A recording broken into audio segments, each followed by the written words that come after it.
madde bağımlılığı başta olmak üzere diğer birçok tahribatın sebeplerini saydık, çözüm noktalarını dile getirmeye çalıştık.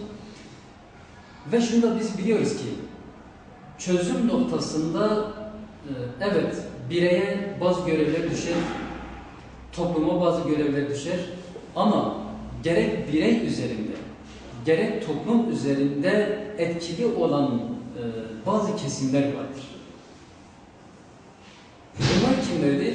Bunlar da toplum üzerinde sözü geçen alimlerimiz, kanaat önderlerimiz, toplumun derdiyle dertlenen, toplumu ıslah etmekle mükellef olan toplumun ıslahı noktasında çalışan sivil toplum kuruluşları. Bu üç unsur eğer ki ciddi manada üzerlerine düşen görevi yerine getirirlerse, tehlikenin büyüklüğünün farkında olsalar ve buna karşı sorumluluklarının da büyüklüğünün farkında olsalar, kesinlikle bir çaba içerisine girmeleri kaçınılmazdır.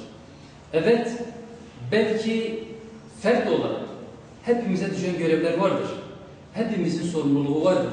Ama bir İslam aliminin omuzlarındaki sorumluluk, normal bir ferdin, normal bir bireyin omuzlarındaki sorumluluktan kat kat fazladır.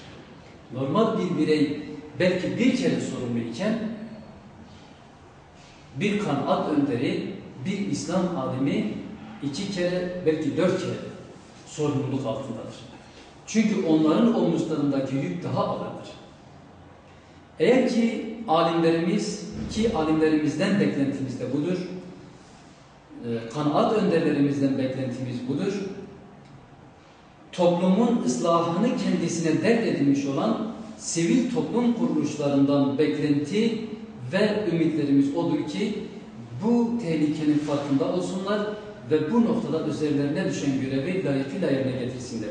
Çünkü Allah Azze ve Celle biz Müslümanlara iyiliği emretme ve kötülüğü nehyetme görevini yüklemiş.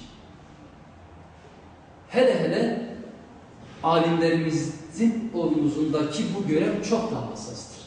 Bu mesuliyet çok daha hassastır. Biz iyiliği emretmekle ve kötülüğü de nehyetmekle memuruz.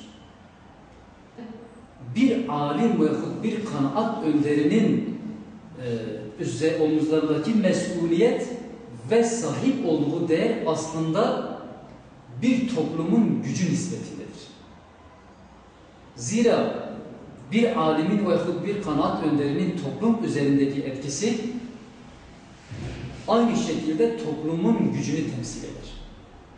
Hal böyleyken alimlerimizin, hocalarımızın, kanaat önderlerimizin bu noktada ciddi manada üzerlerine düşeni yerine getirmeleri lazımdır. Zira konu çok hassastır, tehlike çok büyüktür.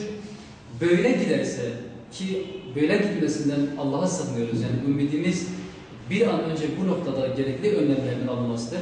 Gerek aile olarak, gerek fert olarak, gerek toplum olarak, gerek kurumlar olarak ve gerekse toplum üzerindeki etkileri itibariyle alimler, kanaat önderleri, sivil toplum kuruluşları veyahut başka kesimlerden dediğimiz yani illaki Müslümanlardan değil, İslam alimlerinden değil, toplum üzerinde herhangi bir şekilde etkisi olan ve geleceğini kurtarmak için, insanlığın geleceğini kurtarmak için, muhafaza etmek için kendi evlatlarını, kendi geleceğinin böyle bir tehlikeye düşmelerini istemeyen her kim olursa olsun ciddi manada kafa yormaları, bu işin üzerine gitmeleri, bu noktada çözümler üretmeleri ve gerek fert olarak, gerekse toplumsal olarak bu tür tahribatların önüne geçebilmek için bir faaliyet ve çalışma içerisine girme zorunluluğu vardır.